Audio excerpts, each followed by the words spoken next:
Welcome back. You're watching Head Start. Still with us on Hot Copy. The second half of Hot Copy. Is the Philippines ready for nuclear energy, or should the Philippines already consider nuclear energy? Nuclear energy expert Urs Bolt is with us this morning. You were going to show us, change the perception of what nuclear plants already look like today. That's exactly what Energy for Humanity wants to help people to grapple with. Okay. Now, you have one picture here which shows, what do you believe that is, Karen? At first look, you'd think it's a museum. Exactly. It looks like auditorium, like a museum. That's an architectural sketch of a modern new nuclear power plant in its fourth generation. So this plant, which is underneath, is now being researched, developed. They are in a third stage now of the 7 steps or 8 steps developing, and that's actually how you can. And where is this? This is now in the States. This in the US? This is a startup which works from MIT engineers. Yeah. And I was allowed to show this today, and this would basically be how to cover the nuclear power plant. Below is a very modern, future-proof technology, which will also actually recycle the waste we have today. So all these metric tons, which we have per year, actually the 20 metric tons per year, they're actually just a large American size, US size refrigerator. It's actually smaller.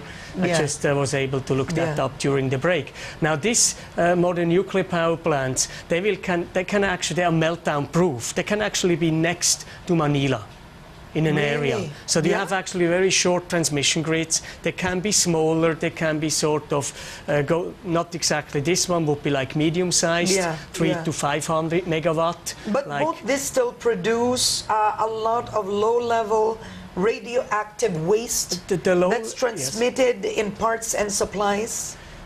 No, actually, this would be even more energy efficient than the ones we have today. So actually, the current technology we have today uses only 4% of the fuel you give in. So 96% is actually taken out. Okay. But why it's radioactive today is because it's still full of energy. The new reactor technology will use up to 98%. Now, Urs, what about, let's face it, nuclear accidents recently in Asia, you have Fukushima, but no one would ever forget Chernobyl. Of course. Chernobyl should never be forgotten, of course. No. But you see, what guarantees, us that something of that magnitude will not happen again? That's quite simple one. The reactor type in Chernobyl, that had not even a containment, so it wasn't even able to contain the radioactive fallout from the meltdown. So would that be first generation? It was a first generation without containment. These do not exist anymore. That's already 30 years ago now. Okay. So there is no. We don't need Chernobyl to use as a guinea pig or example that it could happen again. Yeah. Because it's simply not existent. Yeah. Now then the other one which would be more comparable is maybe 3 Mile Island, which happened in '79 with a pressurized water reactor in the United States. So that was a partial meltdown, but it actually didn't, there was no fallout from the radioactivity. So it actually was contained in the containment building. And that's what I would expect if something would happen, that it would be like this. Now Fukushima, obviously, and that had, like Chernobyl, a design error. The problem was that the wall, which should actually hold back the water, wasn't high enough. And then it was flooded, and then the backup diesel generators didn't have filter systems which avoided the water to come in. So they went down.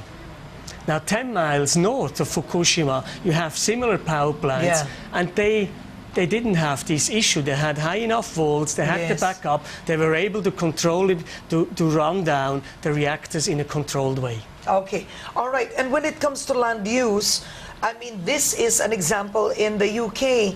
You're saying that whether it's solar or wind, it just uses more land. It uses much more land. As you can see, the Hinkley power plant, the highly debated power plant project in the UK, it's actually that size here. It's basically your little finger's tip the size, and if you use solar panels, of course you can use the roofs, etc. That uses like 250 times more space, and then wind is even worse because you have minimal distance between the wind power plants, and that means 500 times more land used, and that doesn't even provide you the continuous 24/7 power you actually need in a country like the Philippines. So you still have to have backup power, which usually in the States is now gas, natural gas, in the UK as well. And then in Germany, the Energiewende, which is always touted as the one example, actually still uses coal power. They can't reduce coal power because they need to fill the gaps of the intermittency of renewable energy. Now, one of the concerns is, you know, you have nuclear power that could be clean. It uses uranium, but uranium is also finite. I mean, the supply of uranium is not limitless. That's true, basically for all resources. Yes. Now, if you have uranium like the ones which is now stored safely and would use that 270,000 metric tons, which was all generated in the States, that would be enough to power the world for 72 years. So if you would actually use these new modern power plants, which will go online hopefully by end of the 2020s, 2030s, so they've collected, then you can use that. But they've collected uranium that's good for 76 years? It's the burnt fuel, which you actually have to store controllably. As you say, it's very safe, and it's in intermediary storage before it goes to the terminal storage. Actually, the terminal storage is not really needed in that way anymore, because we'll recycle this, because it's radioactive, because it's full of energy. I see. Okay. Now, high cost. I mean, one of the issues is the nuclear business, they say, I mean, let waste cool for a considerable length of time. Is this a genuine concern? That's important. No, it's not a concern. That's the way you do it. You let it in these water pools for 5 to 10 years. And the pools are actually very good shield to cause any harm. Yeah. What about the safety? I mean, look at that. In Hinckley, this is under protest. So, I mean, one of the issues is anywhere in the world, it's a high target for militants and protesters. Actually, that's what people think. That's common sort of myth. It's a myth.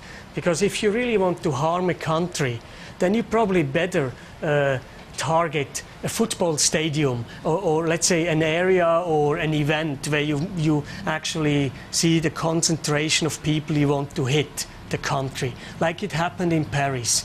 A nuclear power plant can't explode, it's not a bomb. And they have very thick walls. So you need to really target that they're actually very, very safely built. All right, Urs, how many days are you in the Philippines? And I think you should explain. You are not a lobbyist, you are not with the power sector, you are clearly an advocate. Absolutely. Energy for Humanity is industry independent, is privately sourced and not affiliated to any of the companies or power companies or nuclear technology companies. Are you planning to meet with any of the senators, any of the officials in the Philippines? I would love to meet. I would love to meet and have an open exchange and help to open minds and maybe just also have a critical debate. I'm happy to meet with any opponents or people considering it and just feeling insecure, how to proceed, how to do. We definitely, I would suggest you need to at least elaborate a roadmap how to build and how to achieve a clean and cheap Philippine energy future. And you believe, you know, the Philippines has one of the strictest, I mean, clean air laws. The Clean Air Act in the Philippines has been lauded by no less than the United Nations. Would you say that nuclear energy will not go against the Clean Air Act? Absolutely not. No. It will actually help. So, I mean, the air out here is, you know, I'm coming from Switzerland. We have to clear air from the Alps, and we have a power mix which is 40% nuclear, almost 60% hydropower, and this was the reason why we didn't build in the 60s the coal power plants. We went for nuclear. We combined it with pump storage from hydro, and we have the perfect mix. Now, if you follow politics now, we have a bit of a debate. We have a referendum going, a people's initiative, which actually wants to immediately exit nuclear energy. It would be the Yes. wrong way around. It doesn't follow global trends. Yes, okay. All right, last words. Clearly in the Philippines, the challenge is in the mind. The challenge is in the It's mind. in the mind. And the challenge, I mean, I think it's a challenge you have to meet and to debate and to, at the end, come up with a proper solution. What would It's be a doable. good energy mix for the Philippines? I would say it's a mix where you look at the complete energy mix, not just electricity, but first start with electricity, reduce coal power as much as you can, start implementing nuclear power plants as soon as you can. If that's going to be bought down or not is a question, but that one could probably run by early 20s if you start now. Yeah. And then you also need the regulation in place, but mid-20s you should already have third generations in place, because in China they build nuclear power plants below 5 years. Wow. And they scaled, so they go out now. They have already like 35 reactors online, and every month there's a new reactor going online. South right. Korea, same track record. They built 8 gigawatt for the United Arab Emirates in rocket speed. So clearly it's the Philippines. Yeah. Okay. All right. On that note, Urs Ball, thank you for coming to Head Start. Welcome to the Philippines. Thank you, Karen. Replay of this interview is at 3:30 p.m. this afternoon. It's also uploaded on iwanttv.com.ph. I'm Karen Davila. Thank you for watching. That's Head Start today. Up next is Market Edge.